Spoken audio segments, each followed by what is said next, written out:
Lack of national land policy or unifying framework for customary and statutory systems confirmed by recent studies. Evidence from the 2019 CDA eliminates the challenges that Gambia lacks a unified land policy as well as regulations, in addition to clear implementation procedures for defining and democratic boundaries.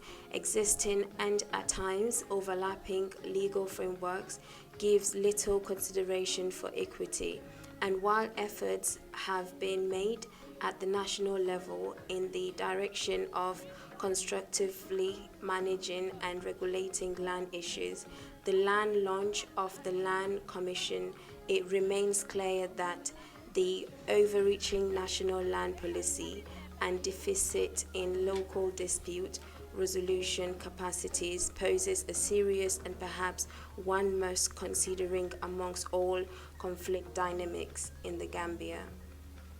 The reason why I'm saying this has to stop is because not only the alcalos are actually doing this, but also the landowners.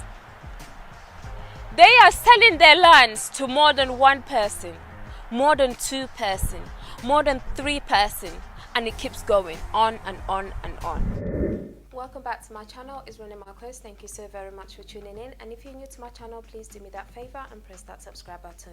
Don't forget to like, share, and subscribe, guys. So, as you already know by the title, it's about another land scamming in the Gambia. But this one is different. It's not clash between Gambians and Gambians, but it's about clash that has happened between Gambians and a diasporan, and who else if not this specific white man that has actually shaken Gambia. And it's so sad that Gambians, when they speak and cry out to the government, it's like we have no voice. The government doesn't actually care about our feelings, about what's hurting us, about our rights, about our voice. It's very disturbing. And this is the reason why we have YouTubers like myself and others out there to fight for our people. We are the voice for the voiceless. A couple of months ago, I did a video about land scamming. I discussed about the alcalos, that they do not have a specific procedure to follow when a specific person purchases a land. They do not have technology to basically record every single person that has purchased lands in the past, which then brings confusion when something like this has happened. So I'm basically reacting to a specific video that Fatu Show has actually uploaded on her YouTube channel. Please check onto the description box and the actual link will be there. You can watch the full clip to understand what this is all about. Right, so before I go into the video, I just want to basically point out few facts about purchasing a land in the Gambia, especially when it comes to the diasporans. So we all know that in every country that you go, there are laws, and we have to respect, obey these laws and do exactly what the law has actually asked us to do. But these people, the government that have actually set these laws, don't even follow these rules. So how then do us, the Gambians, expect the diasporans to actually follow these rules? Well, I don't know. Maybe you can answer that question because I don't know. So it actually shows that in 2008, a law was actually put into effect to basically guide diasporans of to what type of land they can purchase and how much land they can actually purchase. But are diasporans actually following these rules, or are they actually doing what they want to do at the end of the day? Well, we'll see by the end of this video. So it actually shows that the law that was put into effect in 2008 shows that diasporans can only purchase a land no bigger than 50 meters by 50 meters. Okay, 50 meters by 50 meters. So are they actually doing that? Based on what we've been seeing on social media, diasporans in the Gambia showing off their lands, are they actually doing that? Well, I don't think so. And also, a diaspora can't purchase a land less than 1,500 meters from the beach. So, which means that if they're buying a land where it's not far from the beach, they need to make sure that it's more than 1,500 meters away from the beach. Are they doing that? I don't think so. I absolutely don't think so. And what then happens is that diasporans buy more than 50 by 50 meters of land in the Gambia, but then they register their land for agricultural purpose. But are they actually using it for agricultural purpose? I don't think so. Because what they will then do, yes, they will use some of it for agriculture, but then build some of it for their own personal use. As time goes on, they will then change that agricultural purpose to their own personal use. So they'll basically cut it into pieces and then start changing it into their own personal use. That's what the diasporans are actually doing who have relocated back to the Gambia. But are they following the law? They are not. So who do we blame here? I would say the government, because the government is allowing this. The government is making it too easy for guests that have actually relocated back to the Gambia. Fine. So moving on to this issue that is actually going on, that is blooming in the Gambia right now. A white man apparently purchased a huge amount of land in the Gambia for agricultural purpose. So roundabout in 2002, roundabout that time, he claimed to say that he owned a specific area that he bought. This is acres we're talking about. But then when he actually went to the government and spoke to the ex-president, Yahya Jammeh, he then spoke to Yahya Jammeh and said to Yahya Jammeh that, oh, this piece of land is actually mine and Gambians are actually living on his land. What President Jammeh actually said to him is that I can't remove citizens of the country from that land because of one person.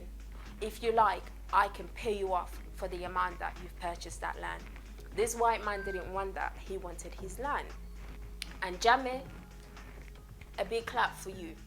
He said no, he wouldn't do it. Years gone past, the new president took over, Barrow. How disappointing. I was in support of this president till lately, when he actually accepted all this rubbish to go on, basically humiliate his own people. I'm talking about his own people. This white man has a friend in the Gambia running his errands for him. The guy is not even in the country. Basically take these Gambian residents, citizens, to court to basically have them vacate out of this land. Over 22 homes. And what's so shameful is that the government accepted, the authorities accepted to basically evacuate these people out of their properties. But hold on. Have you guys seen the properties these Gambian citizens own? The people that they want to move out of their house, or should I say homes. They worked hard for it, and these are proper citizens of the country. Beautiful homes that they invested in. These are the main people that are developing Gambia and not the government. Look at these beautiful homes. They worked so hard to basically build that. Can you guys tell me whether Dawda Jawara could have afforded this if he wasn't a president? Or did he actually build something like this before he became a president? Can you tell me whether Yahya Jammeh built something like this, these type of homes, before they became a president? And can you tell me whether Adam Barrow built a home like this before he became a president? No, you can't, because it didn't exist. Gambians, these citizens, worked so hard to build beautiful homes like this. They basically had all the paperwork. They did the actual process of going to the Alcalo, legalizing everything, physical planning, paying their tax. But wait a minute.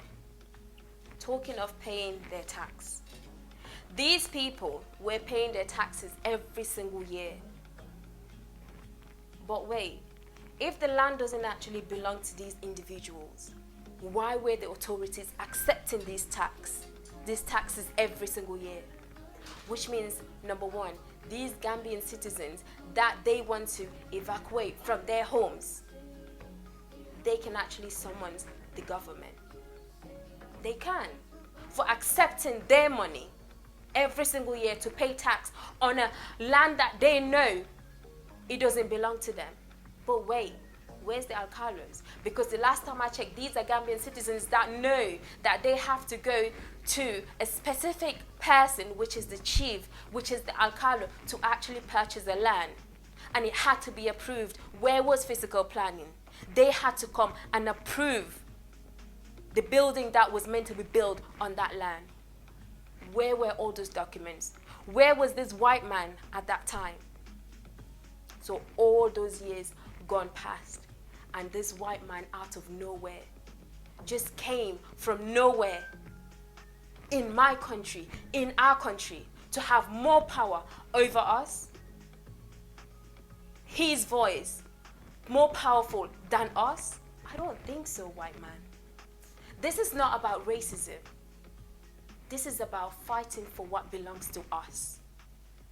Gambia is meant for Gambians. And this is about Gambian citizens we're talking about. If the government really cares about this white person because of his money or because of his skin tone or because he's from wherever, why don't you give this white man a place in the forest? Because I think that's more suitable for agriculture, but not where homes were already built. How much would it cost the government to actually pay or compensate these people? But would that basically pay them off for what they've actually invested in those homes? Do they actually understand how it will affect these Gambians? Gambians now sell big plots of land to these diasporans. It's not fair, and the diasporans buying huge amount of land, taking the advantage, is not fair. Are you thinking about others that want to come, just like you've planned to come? Are you thinking about the effects that you are actually causing in the Gambia? Gambia is small, guys. It's absolutely small. Check it in the map. If you don't zoom it, you won't see it. I keep saying this, it doesn't even fit to be the Eye of Africa, because it's just a strip. If you're buying huge amount of land, how heartless are you? Are you thinking about the generation after us? After that generation, the next generation? Are you thinking our kids, our grandchildren, our great-grandchildren, what would they left with? What would we have to give them? What would we have to show? Gambia has been taken by unknown people. I know when I speak harsh, and people look at the harshness instead of the truth. But this is about Gambia. And I'm going to say this right now, that if the government doesn't do what's right, us, the Gambian citizens, will do it for them. Do you know why? Because we put you guys there. We put the government there, and we can remove the government if we don't have what we want. In the video that's in the description box, one of the residents is saying they need help. They want the video to go viral. They need help. They want every single Gambian to come out and fight for them. Fight for what's right, because our voice must be heard. And this is what we are doing as Gambian YouTubers. When it's time to fight, we fight till the end. And we will keep talking till we see results, or we will match you all out. You, the government I'm talking about, from Adam Barrow till the bottom. And whoever comes again, we will do the same thing if we don't see what we want. this is all that I had to say today. I really hope change is put into effect right now, because if it doesn't, the Gambian government will definitely hear again from us. And next time we sit on social media and talk, it wouldn't be a nice one, and that will come with an action.